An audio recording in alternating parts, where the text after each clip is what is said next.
Si tu veux apprendre ta religion correctement, viens me rejoindre sur mon nouveau site internet i-islami.com. Croyances, langue arabe, jurisprudence, tajwid, tafsir, sciences du hadith, comportement et exhortation. Tout cela dans une seule et même formation. Tu pourras apprendre les bases de ta religion avec des vidéos simples et détaillées. Pour plus de détails, rendez-vous sur i-islami.com. Bonne vidéo. Assalamu alaikum wa rahmatullahi wa barakatuh. Dans cette nouvelle vidéo, nous allons définir ensemble l'annulation du mariage. Al-Khula'. Nous diviserons cette vidéo en 3 parties. La première partie sera consacrée à la définition du mot khula' dans la langue arabe. Dans la deuxième partie, nous verrons la définition du mot khula' dans le jargon islamique. Dans la troisième et dernière partie, nous verrons ce qu'il faut absolument savoir à propos du khula' en islam. Nous y verrons entre autres son jugement religieux, à quel moment il est permis d'avoir recours à l'annulation du mariage, et les différences qu'il y a entre le divorce et l'annulation du mariage. Sans perdre plus de temps, on passe à l'explication. Bismillah walhamdulillah wa salatu wa salamu ala rasulillah wa ala alihi wa ashabihi wa man wala. Amma ba'd. La définition du mot khula' dans la langue arabe.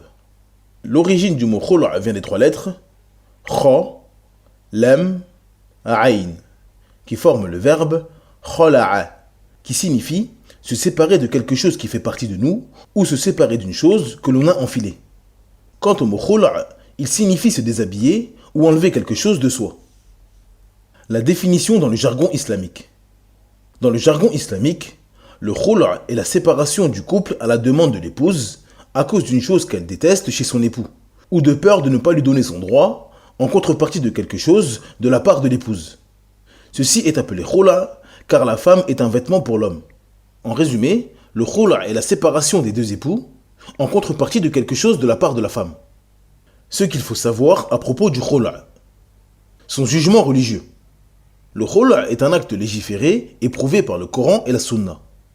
Allah Azza wa Jal dit فَإِنْ خِفْتُمْ أَلَّا يُقِيمَا حُدُودَ اللَّهِ فَلَا جُنَاحَ عَلَيْهِمَا فِيمَا افتدت به. Dans la sourate 2 au verset 229, d'après la traduction approximative, Allah Azza wa Jal dit si donc vous craignez que tous 2 ne puissent se conformer aux ordres d'Allah, alors ils ne commettent aucun péché si la femme se rachète avec quelques biens. L'imam Sa'di rahimahullah a dit à propos de ce verset il s'agit du khula' fait de manière convenable. C'est lorsque l'épouse demande la séparation à son époux à cause d'un aspect physique, comportemental ou un manquement religieux qu'elle déteste et qui lui fait craindre de ne pas pouvoir obéir à Allah dans les droits envers son époux. Fin de citation. Ibn Abbas radiyallahu anhuma a dit la femme de Thabit ibn Qais est venue au prophète en lui disant ô messager d'Allah, je n'ai rien à reprocher à Thabit ibn Qais au point de vue du caractère ou de la religion, mais je crains en restant avec lui de manquer aux devoirs de l'islam. Le messager d'Allah sallallahu alayhi wa sallam lui répondit veux-tu lui rendre son jardin? Oui, répondit-elle. Le prophète sallallahu alayhi wa sallam dit ensuite à Thabit eh bien, reprends ton jardin et répudie-la. La sagesse du khula'. Comme nous l'avons dit dans la vidéo de la définition du mot mariage, le lien est dans la barre de description, le bon vivre ensemble, la miséricorde et l'amour entre les époux sont des objectifs du mariage. Allah Azza wa Jal dit وَمِنْ آيَاتِهِ أَنْ خَلَقَ لَكُم مِّنْ أَنفُسِكُمْ أَزْوَاجًا لِتَسْكُنُوا إِلَيْهَا وَجَعَلَ بَيْنَكُم مَّوَدَّةً وَرَحْمَةً إِنَّ فِي ذَلِكَ لَآيَةٍ لِقَوْمٍ يَتَفَكَّرُونَ. Dans la sourate 30 au verset 21, d'après la traduction approximative, Allah Azza wa Jal dit et parmi ces signes, il a créé de vous, pour vous, des épouses pour que vous viviez en tranquillité avec elles et il a mis entre vous de l'affection et de la bonté. Il y a en cela des preuves pour des gens qui réfléchissent. Ce noble verset nous indique les fruits que l'on obtient après le mariage. Si les fruits et les bienfaits du mariage ne sont pas présents chez les époux ou uniquement chez l'épouse, la vie de couple agréable sera très difficilement possible. Et une relation de couple difficile ne fera qu'accentuer l'absence de miséricorde et d'amour qu'il y a entre les époux. Si l'affection et la miséricorde ne sont présents que chez l'époux, mais que l'épouse, elle, déteste un caractère chez son mari ou un manquement dans sa religion et qu'elle craint de ne pas donner ses droits à son époux, il est permis pour elle de demander à son époux l'annulation du mariage. car les objectifs du mariage ne sont malheureusement pas présents chez le couple. Quand la femme peut-elle demander le khula'? Tout comme le divorce, il n'est pas permis à la femme de demander le khula' à son époux sans raison valable. D'après Thawban radhiyallahu anhu, le prophète sallallahu alayhi wa sallam a dit: toute femme qui demande le divorce à son mari sans raison valable, alors l'odeur du paradis lui est interdite. Demander la séparation à son époux sans raison valable est un grand péché en islam.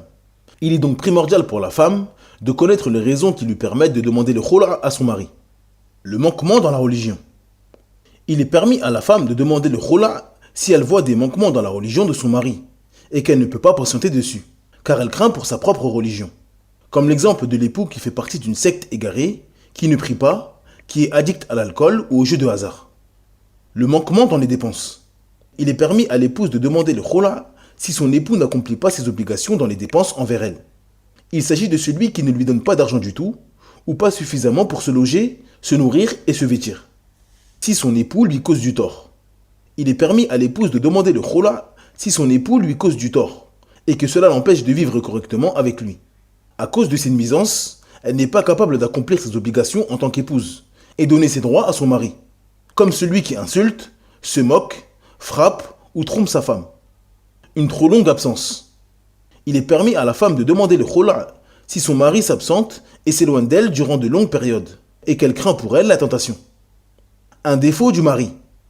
Il est permis à la femme de demander le khula' à son mari s'il possède un défaut ou un handicap qui nuit à sa religion, comme l'époux qui est infertile, celui qui n'arrive pas à avoir de rapport sexuel, qui a une maladie ou un défaut qui la répugne et l'empêche de l'approcher. Le khula' n'a pas besoin d'un juge pour être valide. Les savants ont divergé concernant l'obligation d'un juge musulman pour que le khula' soit valide.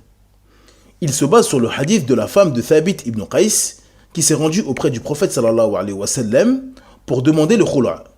Dans ce hadith, le prophète sallallahu alayhi wa sallam a fait office de juge. Pour eux, il est donc obligatoire qu'un juge soit présent pour que le khula' soit valide.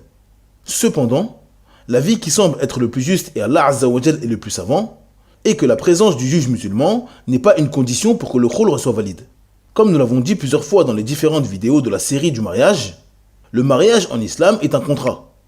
Et comme tous les autres contrats en islam, il est possible d'annuler le contrat si les deux parties sont d'accord. Donc, si la femme demande à son époux le khula' pour une raison valable et que ce dernier accepte, alors le khula' est valide.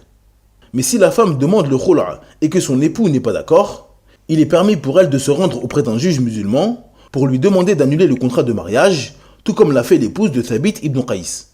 Si le juge impose l'annulation du contrat de mariage, alors l'annulation est effective, même si l'époux n'est pas d'accord avec cela. Quelle parole implique le khula'? Pour que le khula' soit valide, il faut que l'époux prononce clairement une parole qui indique qu'il souhaite la séparation avec sa femme en contrepartie de quelque chose. Ce qui est pris en considération est le sens de sa parole et la définition du khula'.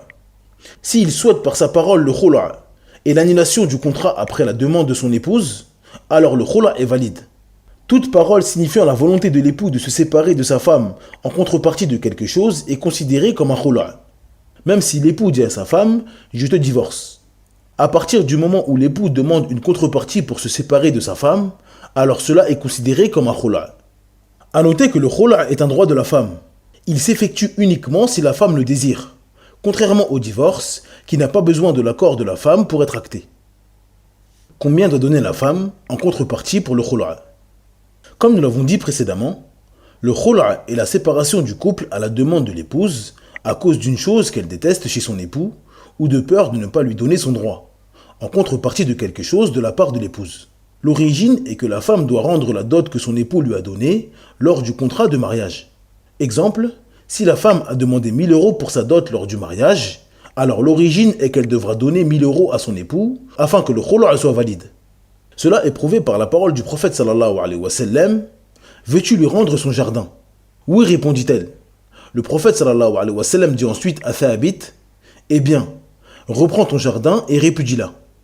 Ce noble hadith nous indique que Thabit ibn Qais avait donné comme dot son jardin. Et le prophète sallallahu alayhi wa sallam a demandé à la femme de lui rendre son jardin afin de valider le khula'. Est-ce que l'époux peut demander plus que le montant de la dot en contrepartie? Comme nous l'avons dit précédemment, l'origine dans la contrepartie que l'épouse doit donner à son époux et la dot qu'elle a reçue lors du contrat de mariage. Les savants ont divergé concernant la permission ou non pour l'époux de demander plus que la dot qu'il a donnée à son épouse. L'avis qui semble le plus juste et Allah Azza wa Jal est le plus savant est qu'il est permis à l'époux de demander et de prendre plus que ce qu'il a donné comme dot, à condition que les époux se mettent d'accord sur cela. L'interdiction de forcer le khula'. Comme nous l'avons dit précédemment, le khula' est la séparation des époux en contrepartie de quelque chose venant de l'épouse. Malheureusement, beaucoup d'époux ne craignent pas Allah Azza wa Jal. Certains d'entre eux souhaitent divorcer leurs épouses, mais ils savent qu'en les divorçant, elles garderont la dot qu'elles ont reçue, et ils devront également dépenser pour elles durant la période de viduité. Ils se mettent donc à causer du tort à leurs épouses en ne dépensant plus pour elles, en leur parlant mal, et en leur rendant la vie impossible, tout en refusant bien évidemment de la divorcer. Tout cela dans le but de pousser la femme à bout, et qu'elle n'ait plus d'autre solution que le khula' pour s'éloigner de ce mal. Il ne fait aucun doute que cela est haram. Il n'est pas permis à un homme injuste, violent ou qui cause du tort à sa femme de prendre quelque chose en contrepartie de leur séparation. Allah Azza wa Jal dit وَلَا يَحِلُّ لَكُمْ أَن تَأْخُذُوا مِمَّا آتَيْتُمُوهُنَّ شَيْئًا إِلَّا أَن يَخَافَا أَلَّا يُقِيمَا حُدُودَ اللَّهِ. Dans la sourate 2, verset 229, d'après la traduction approximative, Allah Azza wa Jal dit « Il ne vous est pas permis de reprendre quoi que ce soit de ce que vous leur aviez donné, à moins que tous deux ne craignent de ne point pouvoir se conformer aux ordres imposés par Allah. » L'imam Ibn Kathir rahimahullah a dit « Un grand groupe de salaf et de ceux qui les ont suivis disent que le khula' est permis uniquement en cas de dispute et de mauvais comportement du côté de la femme. C'est uniquement dans ce cas qu'il est permis d'accepter une compensation de la part de la femme. Ils se sont basés sur la parole et il ne vous est pas permis de reprendre quoi que ce soit de ce que vous leur aviez donné, à moins que tous deux ne craignent de ne point pouvoir se conformer aux ordres imposés par Allah. Ils ont dit que le khula' est autorisé uniquement dans cette situation. Dans une autre situation, le khula' n'est pas permis sans preuve. C'est vers cet avis qu'ont penché Ibn Abbas, Tawus, Ibrahim, Ata, Al-Hassan, ainsi que la majorité des savants. L'imam Malik et Awza'i ont dit « Si l'époux prend quelque chose de son épouse alors que c'est lui qui lui cause du tort, il est obligatoire de lui rendre cela, et la séparation est considérée comme un divorce classique. » Fin de citation. Est-ce que le khula' sur contrepartie est valide? Pour bien comprendre cette question, il faut connaître les différentes situations que le couple peut rencontrer durant le khula'. Lorsque la femme cause du tort à l'époux et qu'elle refuse de donner une contrepartie. Si l'épouse demande le khula' et que l'époux accepte en échange d'une contrepartie, mais que la femme refuse de la donner, alors le khula' n'est pas valide. La contrepartie donnée par l'épouse est un droit de l'époux. Il n'est pas permis à la femme de ne pas lui donner. Lorsque la femme cause du tort à son époux, mais que l'époux renonce à son droit. C'est lorsque l'époux accepte la demande de khula' à sa femme, mais renonce à son droit d'obtenir une contrepartie en retour. Les savants ont divergé concernant cela.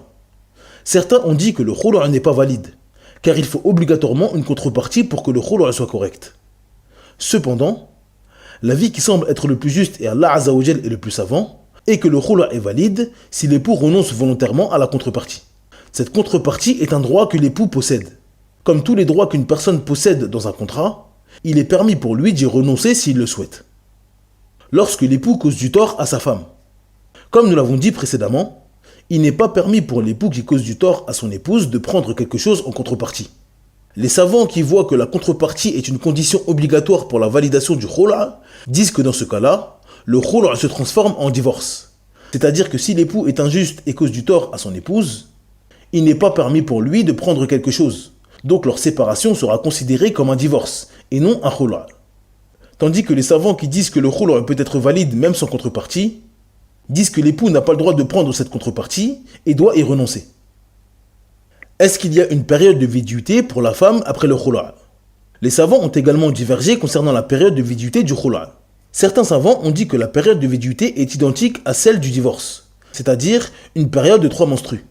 Cependant, l'avis qui semble être le plus juste et Allah Azza wa Jal est le plus savant est qu'il n'y a pas de viduité pour le khula', mais uniquement une période d'istibra.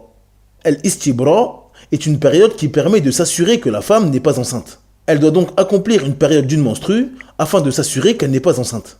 Une fois cette période terminée, il est permis pour cette femme de se remarier avec un homme si elle n'est pas enceinte. A noter qu'il est permis pour les deux époux qui ont contracté l'annulation du mariage de se remarier s'ils le souhaitent. Cependant, ils devront contracter un nouveau contrat de mariage comme un mariage religieux ordinaire, avec une nouvelle dot, de nouvelles conditions, des témoins et l'accord du tuteur. Le khul' est permis durant les menstrues. Comme nous l'avons dit précédemment, le divorce, talaq, et l'annulation du mariage, khul', sont différents. Les conditions pour qu'un divorce soit valide sont différentes des conditions pour qu'un khul' soit valide. Comme nous l'avons mentionné dans la vidéo de la définition du mot divorce, le lien est dans la barre de description, il n'est pas permis pour l'homme de divorcer son épouse alors qu'elle est en état de menstrue. Cela concerne uniquement le divorce et non le khul'. Il est donc tout à fait permis pour l'époux d'accorder le khul' à son épouse alors que celle-ci est en état de menstrue, ou s'il a eu un rapport sexuel avec elle durant sa période de pureté. Cette vidéo est maintenant terminée, merci de l'avoir visionnée jusqu'à la fin. Pour télécharger gratuitement le PDF de cette explication, je vous invite à vous rendre sur le site i-islami.com. N'oubliez pas de vous abonner à la chaîne et d'activer la cloche de notification. Cela permettra de toucher un plus grand nombre de personnes, Inch'Allah Azza wa Jal. En attendant, je vous dis Assalamu alaikum wa rahmatullahi wa barakatuh. Subhanaka Allahumma bihamdik, ashhadu an la ilaha illa ant, astaghfiruka wa atubu ilayk.